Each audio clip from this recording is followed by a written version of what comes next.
Buen día con todos, bienvenidos a nuestra sesión número 13 del curso de psicología. Confirmen por favor con el pulgar o en el chat de su participación. ¿Se escucha correctamente? ¿Se está compartiendo la imagen? Buenas Rosana tardes, Loaiza. profesor. Sí se le escucha. Ok, listo. Gracias por la confirmación, chicos. Bueno, en este curso de psicología hemos ya transitado por algunos procesos psicológicos, ¿no? Así es que ahora vamos a tomar nuevos conceptos. Por ejemplo, esta semana 13 vamos a hablar de la afectividad. ¿Y por qué es importante la afectividad? Porque la afectividad es el modo de demostrar que nuestras relaciones interpersonales se manifiestan con respeto, ¿no? Es decir, el respeto es el valor fundamental de la sociedad. Una persona que respeta, por ejemplo, eh, habla con propiedad, una persona que respeta, saluda, una persona que respeta, te llama por tu nombre, una persona que respeta, llega puntual, una persona que respeta, te dice la verdad, una persona que respeta, cumple su trabajo, una persona que respeta, presenta, por ejemplo, un material en el momento indicado, ¿no? O sea, la base de nuestras relaciones tiene que ver con un valor llamado el respeto. De ahí se desprenden todos los demás valores. Ahora, esa muestra de respeto solamente se adquiere con estimación.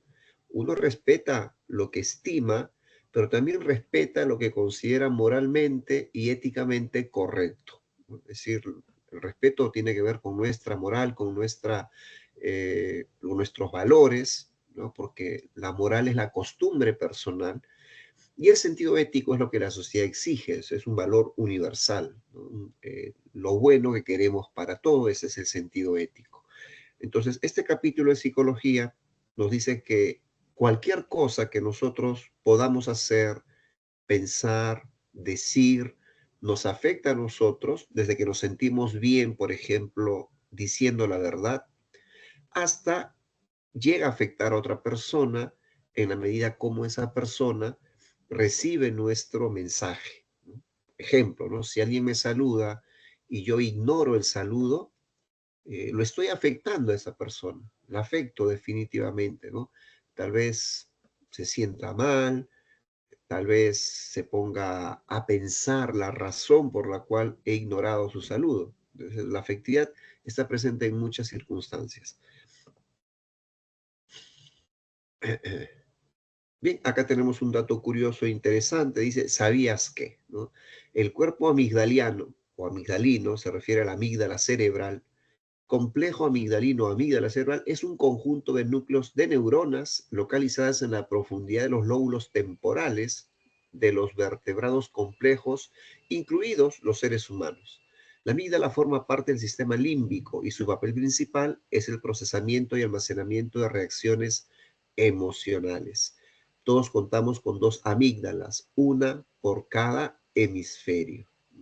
Muy bien, listo, ese es un dato interesante. Hoy vamos a hablar también pues de la amígdala cuando desarrollemos la neurobiología de nuestras emociones. Bien, estos son los tópicos para hoy. Vamos a definir lo que es afectividad, las funciones emocionales, los componentes emocionales, la neurobiología de emociones, la relación de cognición y emoción, la expresión emocional y por último los tipos o clases de emociones. A ver, el término general es la afectividad, ¿no? Es la clase de hoy. Y aquí vamos a ver los estados afectivos, que como observas en la imagen son 4 estados afectivos. Pero la afectividad tiene un sentido hedónico. Los que han estudiado filosofía saben que los primeros filósofos, además de buscar el arqué, es decir, el origen de todo el universo, también querían entender el eudemonismo, ¿no? La eudaimonía, es decir, la felicidad, ¿no?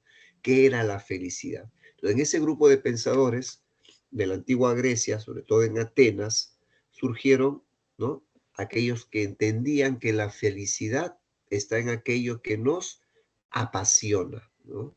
Aquello que nos genera placer. Y ahí aparecen los hedonistas, ¿no? Entonces, la felicidad como sinónimo de placer. Ahora, el placer puede ser agradable o puede ser desagradable. Es decir, yo siento placer al dormir, al comer, al jugar, al trabajar, al leer. ¿No? Puedo tener placer por muchas cosas. Pero si yo no controlo, ¿sí? Ese placer, puedo pasar de lo agradable a lo desagradable. Por ejemplo, yo tengo placer de dormir, duermo mis 8 horas, pero si duermo más tiempo, es decir, si me dejo llevar por el placer de dormir y me levanto tarde, puedo llegar tarde efectivamente a una entrevista laboral, a mi centro de trabajos, a mi centro de estudios, a una cita. ¿No? Yo tengo placer, por ejemplo, mucho placer en comer, ¿no? Sí, me genera placer comer. Me compro un cuarto de pollo a la brasa.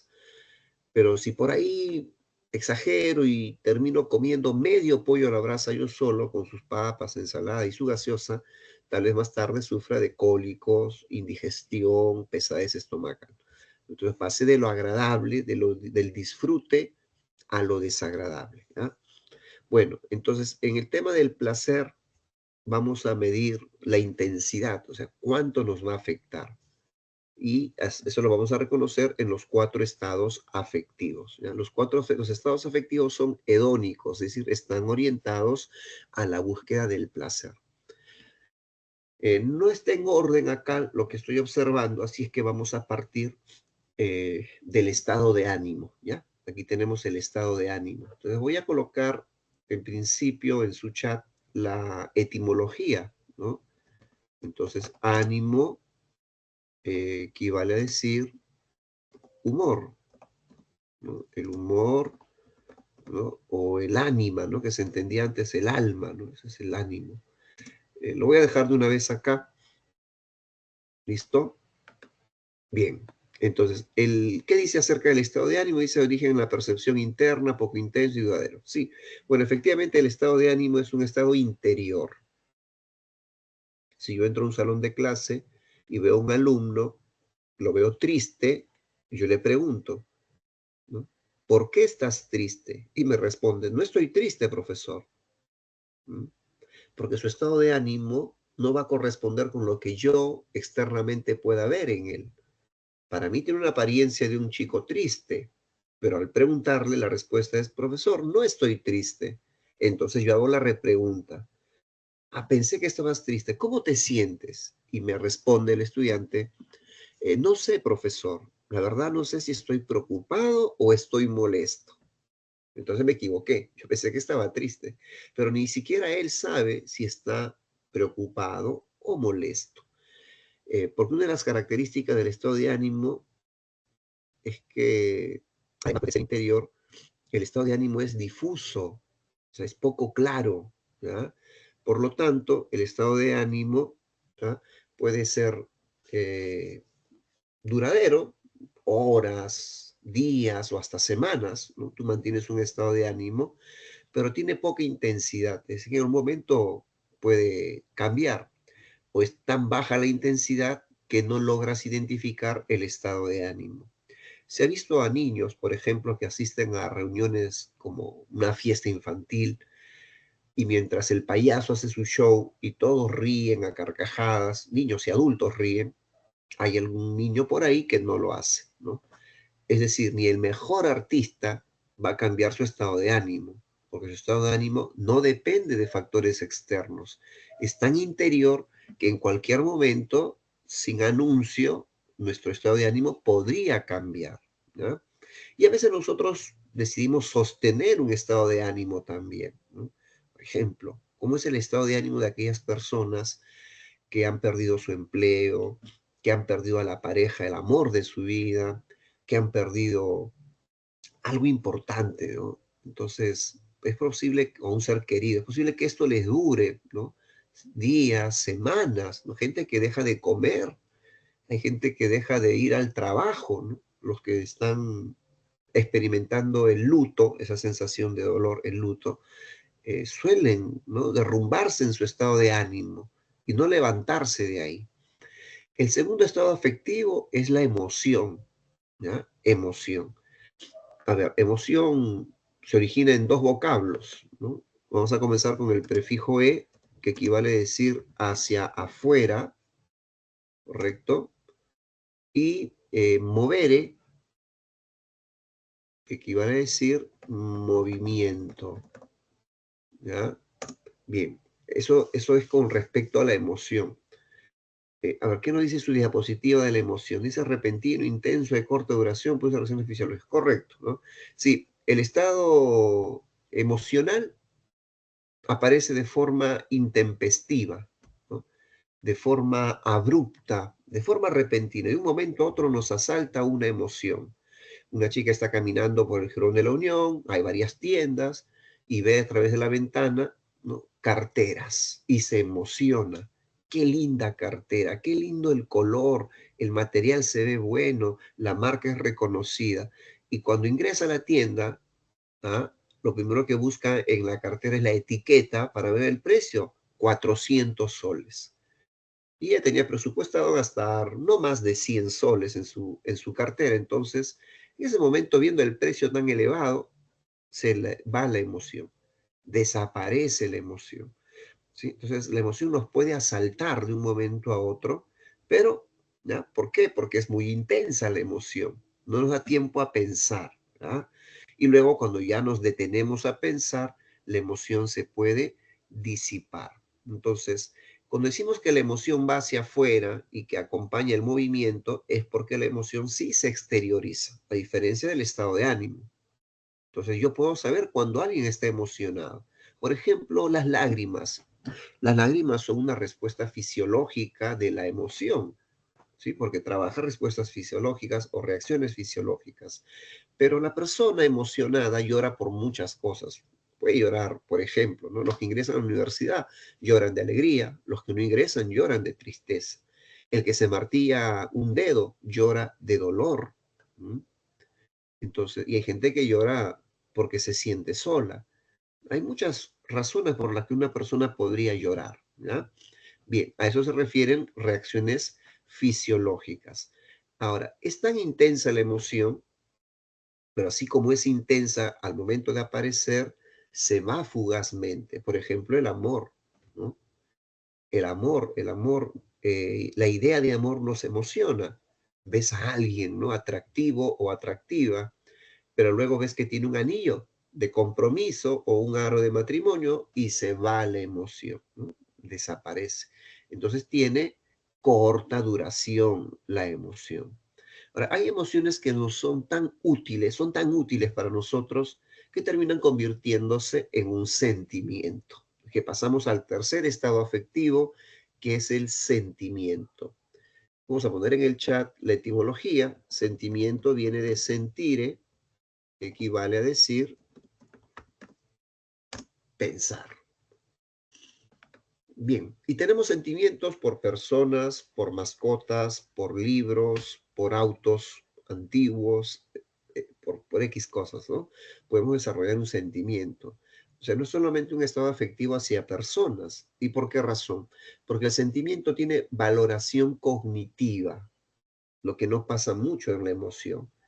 El sentimiento sí tiene valoración cognitiva, ¿ya? Ahora, el sentimiento no es tan intenso como la emoción. Te explico. Eh, una mujer, una relación de pareja, ¿no? Jóvenes enamorados, una semana de relación, esa semana suele ser muy intensa.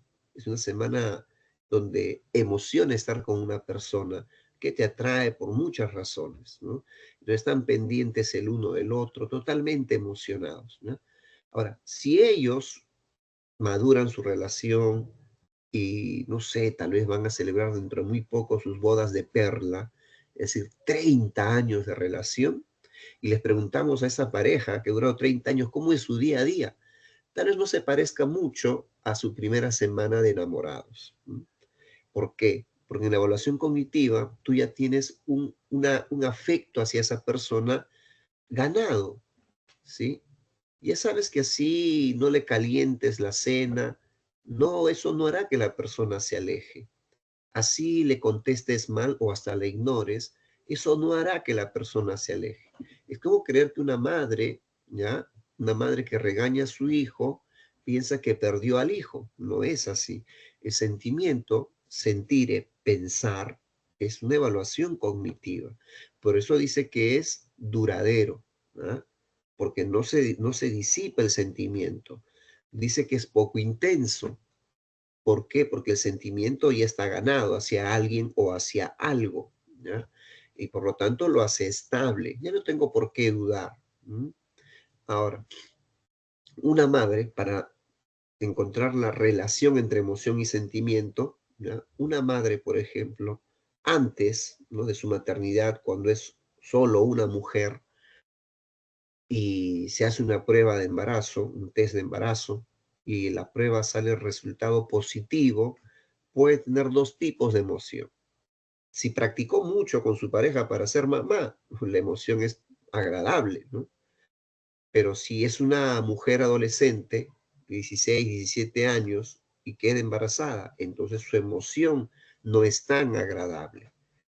Por lo tanto, ¿ya?, a los días siguientes, esa emoción lentamente va transitando a un nuevo estado afectivo que es el sentimiento. Vamos a suponer que la mujer, antes de tener al hijo, antes de estar en una situación de embarazo, tenía una vida pues muy, muy alegre, muy divertida. Ahora sabe que teniendo el embarazo, tiene que dormir más horas, tiene que alimentarse mejor, tiene que dejar el alcohol o inclusive tal vez hasta las drogas o el cigarro. ¿No? Entonces, ¿qué le impulsa a dejar esos vicios? Evidentemente, el sentimiento, ¿ah? Porque ya piensa que no es solamente una mujer, ahora es una mamá y que hay una criatura que depende de ella, ¿no? Eso es el sentimiento. Pasaste de la emoción, ¿no?, de enamorarte de alguien, de la emoción o de la idea de ser mamá, a realmente ser mamá. Entonces ya pones en práctica tu sentimiento. Yo dudo que una persona que tiene mascota se vaya de viaje por una semana y se olvide de dejarle comida y agua para la mascota. ¿Eso qué nos diría? Nos diría tal vez que no tiene sentimiento. ¿Y por qué? Porque el momento, mientras hacía los preparativos para tu viaje, olvidaste que tenías mascota. Es decir, no pensaste en la mascota. Por eso al segundo día, tercer día que estás de viaje, te acuerdas, uy, no le dejé comida a mi mascota.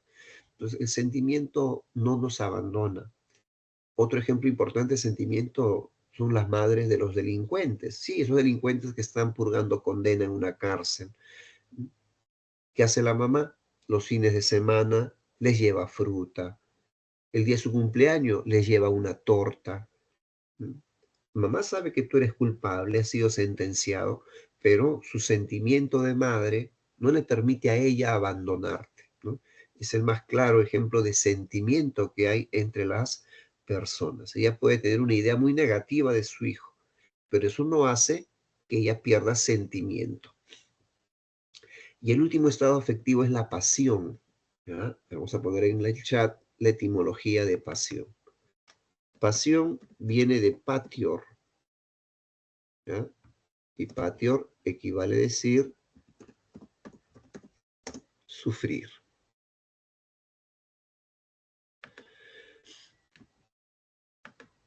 A ver, jóvenes, no sé si ustedes recuerdan que en los meses de Semana Santa, ¿no?, marzo, abril, Semana Santa, es muy conocida una película dirigida por Mel Gibson que titula La Pasión de Cristo, ¿no? Y uno se pregunta, ¿y por qué a la película no le pusieron otro nombre? ¿No? La verdad de Cristo, el amor de Cristo, ¿no?, la bondad de Cristo, etcétera, ¿no? ¿Por qué Mel Gibson tuvo que poner la pasión?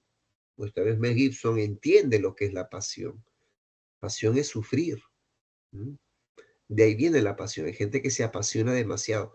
Por ejemplo, en mi convivencia con adolescentes, sé que el adolescente no reclama muchas veces, ¿no? Solo la vive, es su etapa, ¿no? Le gusta vivirla. A veces la vive bien, a veces la vive mal, ¿no? Entonces, en tu tránsito adolescente de primero a quinto de secundaria, cuando hay actuaciones en el colegio, cuando hay olimpiadas, cuando hay kermés, cuando hay cualquier actividad, cuando hay desfile, no está tu papá, porque entre mamá y papá, papá está registrado como el hombre que trabaja, ¿no? Y que se apasiona en el trabajo. Está tan apasionado en el trabajo que olvida al hijo, a la hija, de acompañarlo en sus reuniones, por ejemplo, ¿no? Los preparativos de la prepromoción, no estuvo en ninguna reunión. En la entrega de libretas tampoco estuvo. ¿Dónde está tu papá? Está trabajando. Y nunca lo viste mal, tal vez, ¿no? O no juzgaste demasiado, pero es muy probable que tu papá, desde donde trabaja, estuviera sufriendo porque se apasiona por el trabajo, pero sufre al no estar en las actividades de sus hijos. ¿M? Y podría seguir sufriendo aún más cuando la esposa se canse de eso. Ya se cansó de reclamarle. Tú solo prefieres tu trabajo, tu mundo es tu trabajo y tienes a tu esposa, a tus hijos abandonados, nos vamos de la casa, no queremos vivir contigo. Es un desenlace fatal, ¿no? Pierdes a la familia porque te apasionaste con el trabajo. Hay gente que se apasiona con el juego, ¿no? Con las apuestas. Hay muchas formas. Bueno, hay gente que se apasiona con la lectura también, ¿no? Pero ¿por qué sufres? Porque el que lee tal vez se olvida de desayunar, se olvida de almorzar o hasta de cenar, porque hay gente que abre un libro y no lo va a cerrar hasta lo que termine de leer la última página. No sé si en este salón hay de ese tipo de personas que se apasionan. En las favelas de Brasil, los niños se apasionan con el fútbol. Ellos no juegan en gras sintético, en losa deportiva, juegan en pampones, pampas de tierra, de arena, donde van a encontrar piedras, residuos o restos de vidrio o clavos oxidados. Van a jugar con una pelota muy dura o desinflada o de papel o de trapo, ¿ah? Al mediodía en todo el calor. Esos niños no tienen una madre que les ponga cremita para el sol, ¿no? Bloqueador solar, ¿no?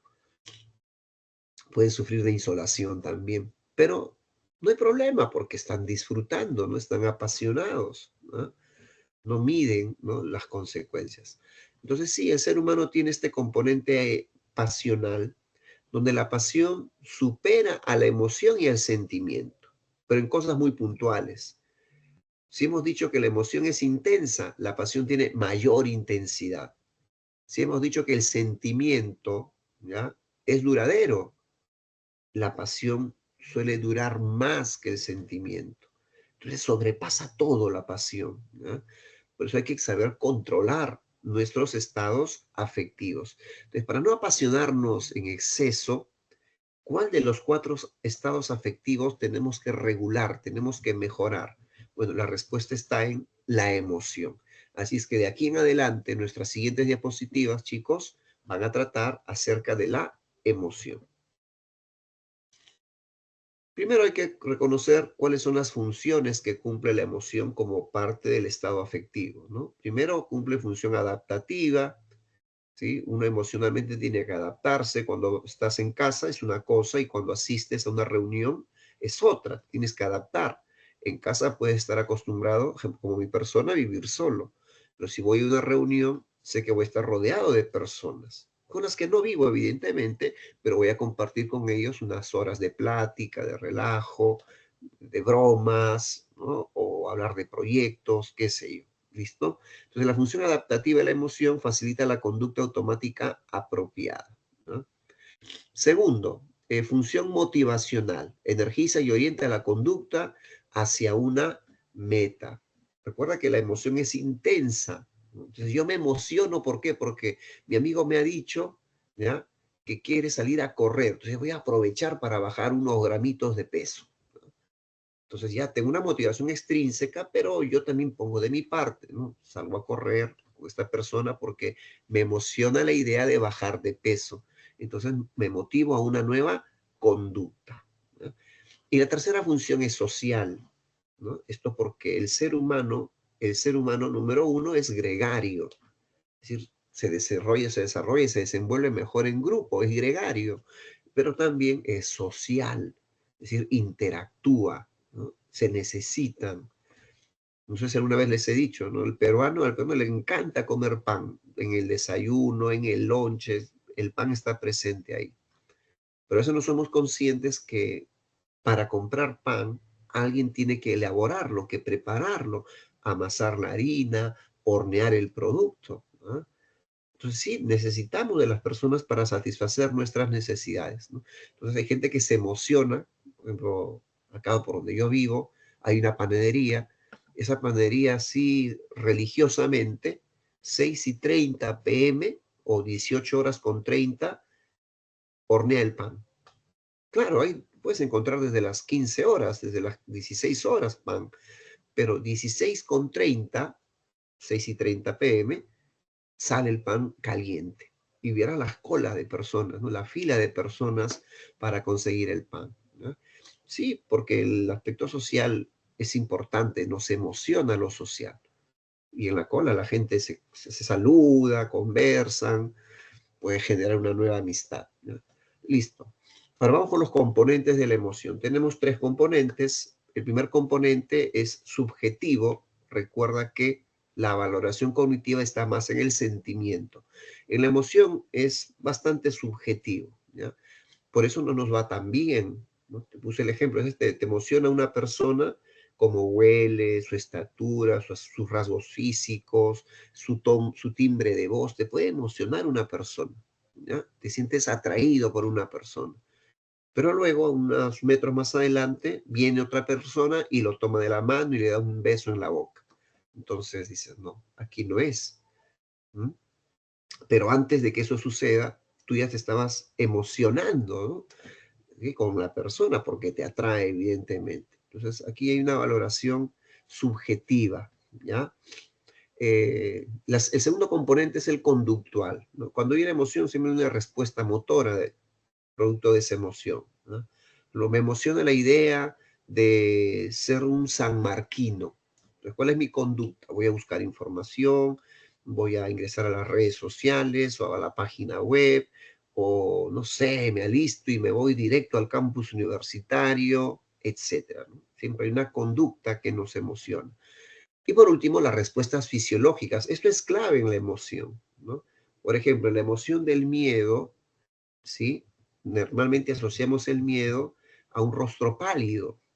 Y eso es porque la sangre del rostro, ante la emoción aterrorizante o atemorizante, se redirige a tus extremidades inferiores, ¿no? Entonces la sangre desaparece del rostro, ¿no? Se filtra y queda una apariencia fantasmal. Entonces el miedo genera respuestas fisiológicas. El asombro también, ¿no? En el asombro los ojos se pueden desorbitar, ¿no? Cuando te asombras de algo, te quedas muy impactado, ¿no? O en el asco, ¿no? La aversión, las náuseas, siempre van a estar acompañados de respuestas de orden fisiológico, ¿no? Ya hemos dicho la lágrima no solamente es de tristeza, también hay gente que llora de alegría, ¿no? Son componentes fisiológicos. Bien, ahora vamos a explicar la neurobiología de nuestras emociones. Y para eso vamos a recordar la semana 2. En la semana 2, nuestro capítulo fue las BBC, o sea, las bases biológicas del comportamiento. Bien, estas bases biológicas tratan de emociones también, cómo se regulan las emociones. Entonces vamos a comenzar con el neocórtex o corteza prefrontal. Esta se ubica en el lóbulo frontal. En el lóbulo frontal hay 4 áreas especializadas, ¿no? El área de Broca, el área de Exner, el área motora y el área prefrontal, al cual le llamamos neocórtex, ¿no? Entonces, hemos explicado en clase de la semana 2 que en el lóbulo frontal, ¿ya? En el área prefrontal específicamente, está nuestra actividad cognitiva superior, es decir, ahí están nuestras mejores decisiones. Pero esas mejores decisiones están, ¿no?, concatenadas con un proceso de control emocional. Es decir, la valoración emocional está presente ahí también. Luego, la otra estructura importante de la neurobiología es el sistema límbico, ¿ah? Entonces, en el sistema límbico tenemos al hipotálamo. El hipotálamo es el que mayor función controla en el organismo, ¿ya? La sensación de hambre, los procesos homeostáticos, los ritmos circadianos, la conducta sexual, etcétera, etcétera, ¿ya? Pero el hipotálamo también se especializa en el sistema nervioso autónomo. Ya sabes que el sistema nervioso autónomo es involuntario. No, no es como el sistema nervioso somático que nosotros sí controlamos. Pero, ¿cómo se ejerce el control en el sistema nervioso autónomo? Gracias a la rama simpática y parasimpática, ¿no? Entonces, cuando algo nos emociona, por ejemplo, el miedo, se activa tu rama simpática, que es la rama de lucha, de huida, es la rama de excitación psicológica. Pero cuando pasa el estímulo atemorizante, se activa tu rama parasimpática, ¿no? Es decir, entras en un estado de reposo, de reconstitución psicológica y fisiológica, ¿no? Porque sí, ante un estímulo nos activamos fisiológicamente. Hay gente que de miedo se orina, ¿no? Micciona, no lo puede controlar, ¿no? Hay otros que sí, que tienen esos deseos, pero lo controlan, ¿ya? O sea, hay una actividad fisiológica que acompaña siempre a la emoción. Luego, dentro del sistema límbico tenemos al hipocampo, lo que tiene que ver con la memoria. Tres tipos de memoria, ¿no? La memoria de corto plazo, la memoria de largo plazo y la memoria espacial, ¿no? Entonces, asociada nuestra memoria a las emociones, ¿no? Sostener información y evocar la información. Y por último, la amígdala cerebral. Como hemos leído en la introducción del curso, tenemos dos amígdalas, ¿no? En hemisferios diferentes, evidentemente, ¿ya? En el derecho y el izquierdo. Entonces, ¿de qué se encarga la amígdala? La amígdala tiene que ver con la experiencia y el recuerdo emocional, ¿no? Nuestra vivencia y recuerdo emocional lo controla desde la amígdala, porque cada cierto tiempo nuestras emociones se van a repetir. Entonces, experimentamos una emoción. ¿Y por qué digo experimentamos? Porque tenemos emociones con las que hemos nacido y emociones con las que vamos a aprender. Por ejemplo, en este salón, ninguno de ustedes al nacer era envidioso, pero la envidia es una emoción de tipo social, es decir, una emoción que aprendemos. Entonces, en algún momento vamos a tener vivencia de envidia, ¿no? Como emoción, entre otras emociones que ya vamos a repasar.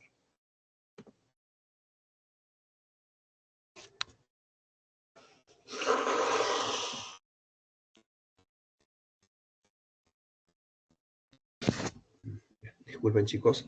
Bien, vamos ahora a repasar a dos teóricos que nos hablan de la relación que hay entre cognición y emoción, ¿no? ¿Por qué? Porque ya hemos especificado que en la emoción todo es subjetivo, ¿ya? Todo es subjetivo, pero hay un trabajo cognitivo en la emoción, ¿no? Acá tenemos el principio general, siempre habrá un estímulo, de ese estímulo vendrá primero una valoración cognitiva, a veces incompleta o insuficiente porque es subjetivo, y después de eso ya viene la emoción tal cual, ¿no? Entonces, tenemos dos teóricos, Lazarus y Shuster. Vamos a comenzar con la teoría de Shuster que nos dice que todo parte de la percepción del estímulo. Por lo que tenemos un estímulo que es atemorizante en una película de terror. De ese estímulo tenemos dos valoraciones. Una valoración cognitiva, ¿sí? Entonces me da miedo, yo pienso que eso me va a asustar, ¿correcto? Y una valoración fisiológica, ¿no? No solamente pienso que me va a asustar, sino que mi corazón empieza a latir más rápido, ¿no? Se acelera, ¿sí? O siento que me falta el aire, ¿no? O me viene un dolor de cabeza, una cefalea. Son valoraciones fisiológicas, cognitivo y fisiológico a la vez. Y recién después de eso aparece la emoción, como una respuesta final. ¿Mm? Sí, porque la emoción es básicamente la respuesta, es una conducta la emoción. El segundo teórico, Richard Lazarus, nos dice que primero estamos atentos al estímulo, luego una evaluación primaria, ¿sí? Luego una evaluación secundaria y por último la emoción. Bien, entonces el estímulo es, por ejemplo, acá tenemos, ¿no? Te enteras de que se va a dar el proceso de admisión en la Universidad San Marcos, ¿no? Es el estímulo, entonces tú te emocionas, ¿no es cierto? Con esa idea, ¿ah? El estímulo nos emociona, pero tú inmediatamente tienes una evaluación primaria. Eso te puede beneficiar o te puede perjudicar. Por ahí te enteras, como dice acá, que San Marcos es el examen más difícil del mundo. se ha hecho Vox Populi. Me tengo que preparar muchísimo más. Ahí entra la evaluación secundaria, que es tu capacidad de afronte.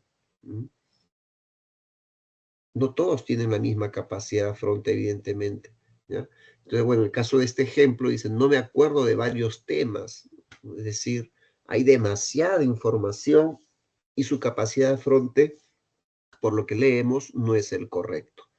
Entonces, a partir de ahí, de esa doble evaluación primaria y secundaria, se denota la emoción. Y tú ves en el rostro de este muchacho como que no le vemos muy feliz con la idea de rendir el examen en San Marcos porque siente que no sostiene todos los temas, no está muy bien preparado, ¿no? Y es muy notoria su expresión emocional de insatisfacción o de temor. Muchos le temen al examen de San Marcos. Bien, esa es la relación cognición y emoción. Ahora vamos a una segunda relación que tiene que ver con la expresión emocional. Y acá también tenemos a dos teóricos, a Charles Darwin y a Paul Ekman, ¿no? Para Darwin ya lo conocemos, ¿no? Desde Oparin en realidad, ¿no? Entonces Darwin considera que el ser humano tiene que adaptarse emocionalmente.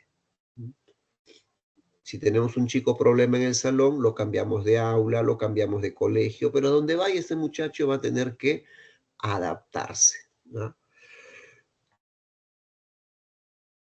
Es la tesis universal, ¿no? De la supervivencia de la especie, ¿no? Que la especie tiene que adaptarse.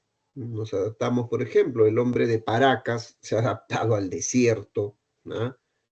No ha muerto de hambre, tenía payares para poderse alimentar, calabazas también, ¿sí? Entonces, si el medio agreste si lo podemos dominar, ¿por qué no podemos dominar nuestras emociones? Paul Ekman hace un estudio transcultural de las emociones.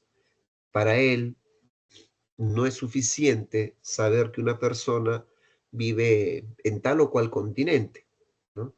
O tiene, ¿no?, la ventaja de que el Producto Bruto Interno de su país o el ingreso per cápita de su país es muy alto.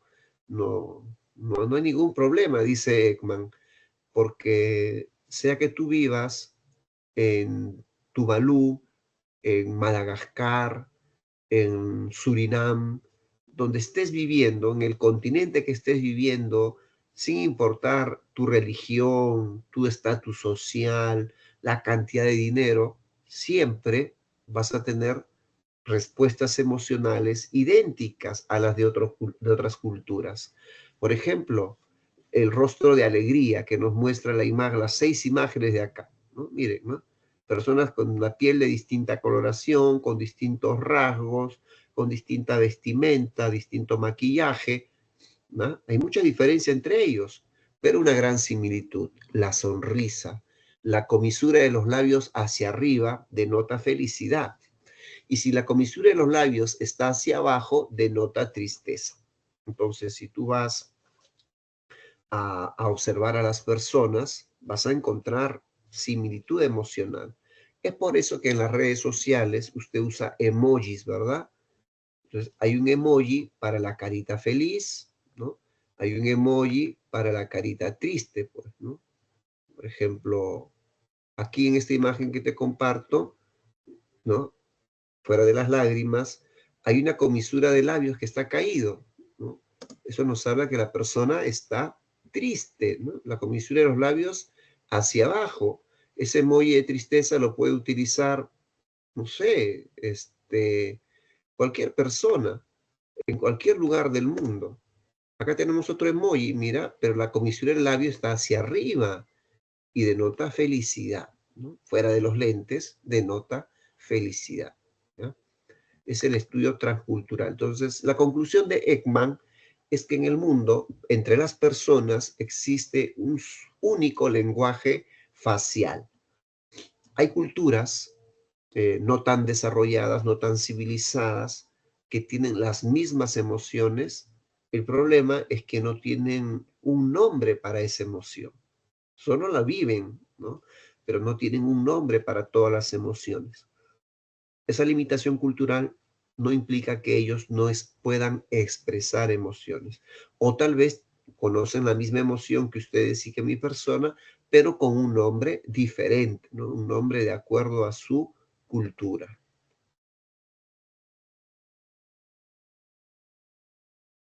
Bien, ahora vamos a repasar las clases de emociones. Tenemos dos grupos. En esta diapositiva estamos mostrando el primer grupo, que yo le llamo emociones PBI, ¿no? PBI, primarias, básicas e innatas, ¿no? PBI, ¿ya? Ese es el primer grupo. Y aquí aparecen 6. Bueno, hay distintas teorías en realidad sobre las emociones, así es que vamos a seguir trabajando con la propuesta de San Marcos. A ver, estas emociones, alegría, tristeza, miedo, enojo, asco, sorpresa, ¿ya? Son emociones que a veces los reconocemos con otros nombres, pero que no son determinantes. Es decir, hay una condición previa a estas 6 emociones y una respuesta o condición posterior a estas 6. Te explico.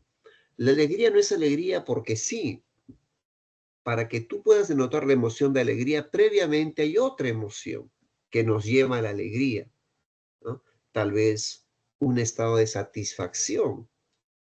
Si una persona está satisfecha, es más propensa a ser feliz, a demostrar que está alegre, ¿no?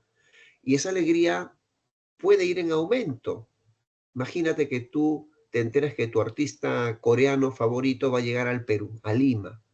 Entonces te emociona, ¿ya? Solo la idea de enterarte de la noticia, ¿ya? Pero cuando ya compras la entrada, estás mucho más feliz. Y cuando llega el día del concierto y estás en la zona VIP, gritando y saltando, cantando, coreando, bueno, ya no estás solamente alegre, solamente feliz, y estás excitada, ¿m? Excitado, excitado. Es más, puedes ir en aumento y ahora estás eufórico o eufórica. Si usted ve los conciertos en YouTube, hay chicas que cuando está su artista, por ejemplo, se quitan la ropa interior, un brasier y lo lanzan al escenario, ¿no? Entonces, eso en una situación distinta no sería una conducta para ellas, pero está tan fuerte la emoción, ¿no? Que les lleva a hacer ese tipo de acciones, ¿no? Es parte de su alegría, pero a gran escala, ¿ya? La tristeza, por ejemplo. Antes de la tristeza tal vez experimentas soledad, luego llega la tristeza, y si no supera la tristeza puede llegar la depresión, ¿no? O sea, hay niveles, ¿no? El miedo, y todos tienen respuesta fisiológica, ¿no? Que las acompañe. El miedo, el enojo, ¿no? Previo al enojo puede haber una molestia, una incomodidad, ¿no?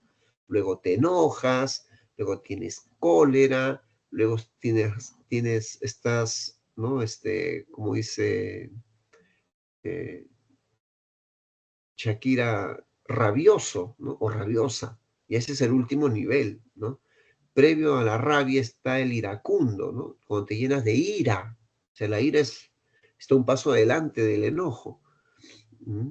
El asco, ¿no? El asco fisiológicamente, ¿cómo se expresa? A través, pues, de las náuseas y tal vez más adelante de los vómitos. ¿Mm?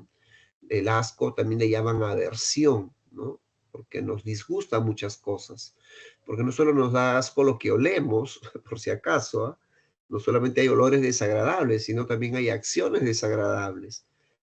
Una vez comentábamos, ¿no? Sí, en una especie de mesa redonda, ¿no? ¿Qué conductas sociales nos desagradan? ¿No? Y a las mujeres, por ejemplo, en particular, les desagrada muchísimo que el hombre saque su pene, ¿no? Su órgano reproductor en la calle y se ponga a miccionar en un poste, ¿no? En un árbol, en la llanta de un auto, imagínate, ¿no? Eso se ve a diario, ¿no? Sí, hay personas que les genera eso repulsión, ¿no? Aversión, disgusto, asco. Y por último, la sorpresa, ¿no? Ahí es, ¿no? La sorpresa. Es algo inesperado, ¿no? Evidentemente. Esos niños que le escriben cartita a Papá Noel y yo quiero una bicicleta para Navidad y Papá Noel les trae una bicicleta, bueno, papá disfrazado de Papá Noel, bueno, es lo que esperaba, pues, ¿no? ya sabe lo que había pedido, además que Papá Noel siempre le cumple lo que él pide. No hay mucha sorpresa ahí. La sorpresa tiene que ser algo inesperado. Y las sorpresas no siempre son agradables, ¿no? Si el hombre encuentra a su esposa haciendo el amor con otro hombre en su propia cama, eso es obvio que es una sorpresa para él. ¿Ah? Se olvidó de las llaves, regresó a casa y encontró eso. Entonces, sí, esa es una sorpresa desagradable. Bien, vamos con el segundo grupo de emociones. Les llamamos emociones SSA, porque son secundarias, sociales,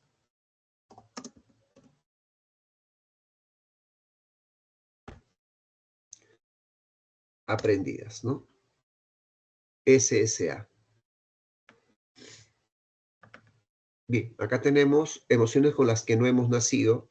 Faltan algunas. Bueno, por ejemplo, acá le podemos poner la empatía. Uno no nace empático, lo aprende.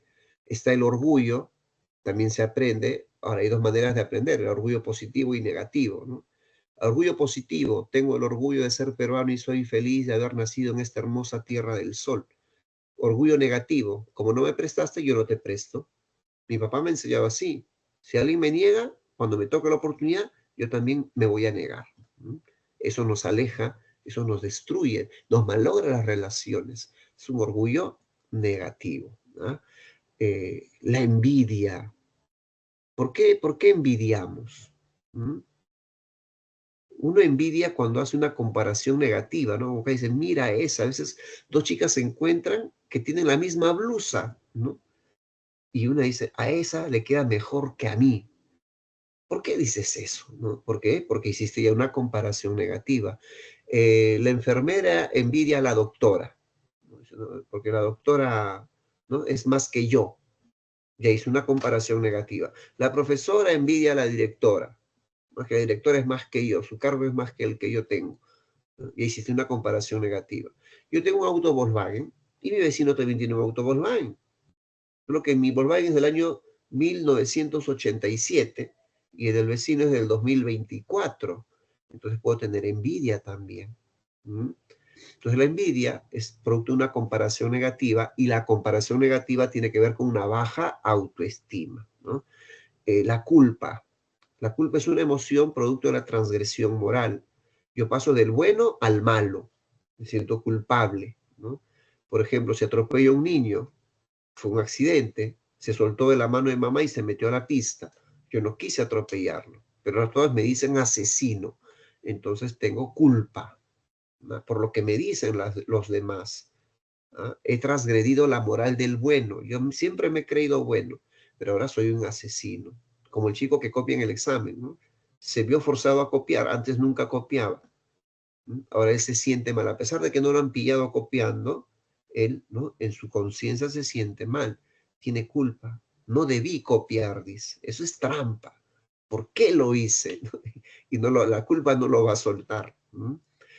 Eh, los celos, ¿no? El celo no es negativo, ¿no? El celo suele convertirse, sí, por supuesto. Celo viene de celante, celante viene de celador y celador significa cuidador. Una madre cela a su hijo de 5 años diciéndole no juegues con los de 10 años porque te duplican la edad y te pueden golpear. Madre celosa, madre que cuida, ¿no? La enamorada ha encontrado en la billetera la foto de la ex, ¿no? En el enamorado. El enamorado se disculpa. Mi amor, no sabía que estaba esa foto. Entonces la enamorada ve la foto y dice, no te preocupes, mi amor, no pasa nada. ¿Mm?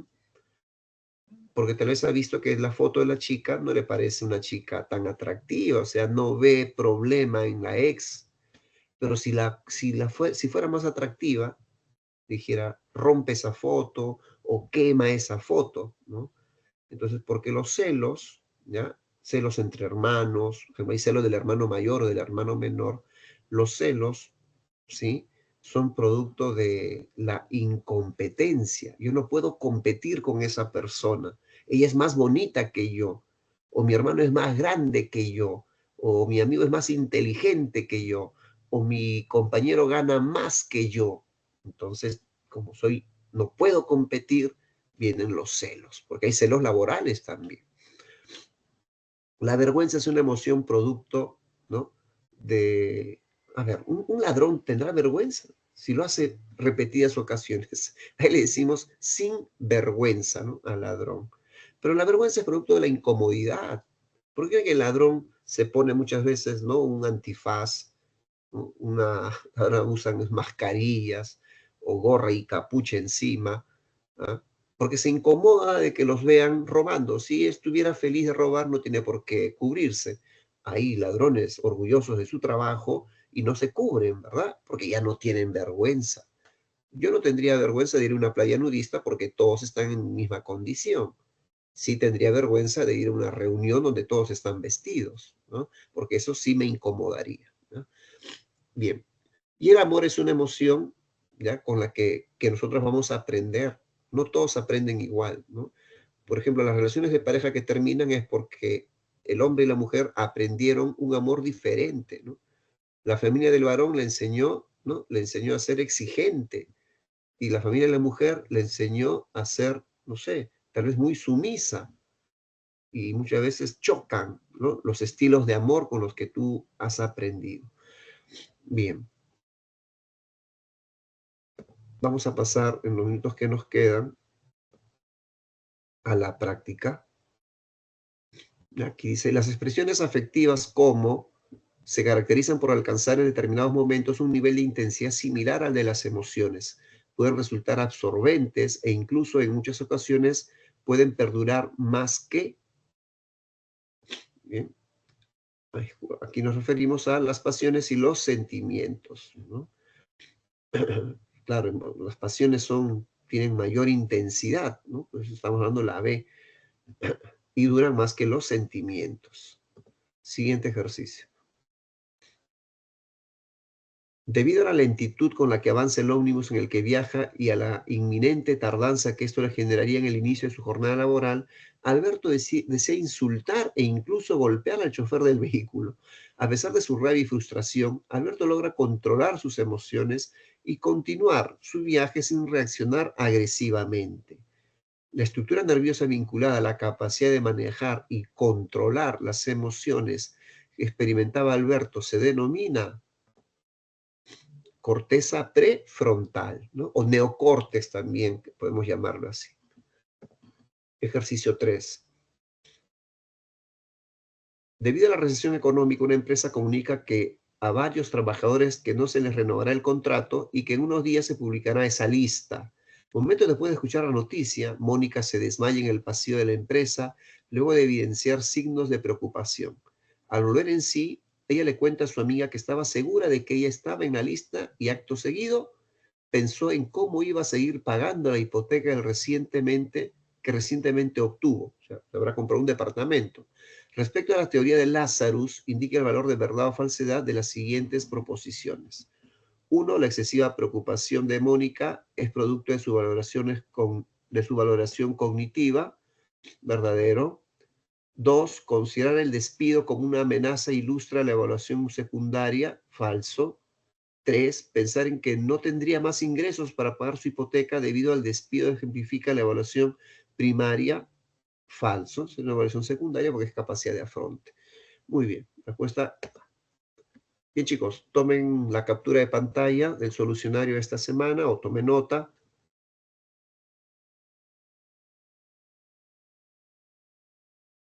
Muy bien, esto ha sido todo de mi parte. Muchas gracias por su asistencia y nos estamos encontrando la próxima semana, ¿no? Con el capítulo número 13. Disfruten de su feriado. Mañana es sábado, mañana es feriado, ¿no? Hasta pronto con todos.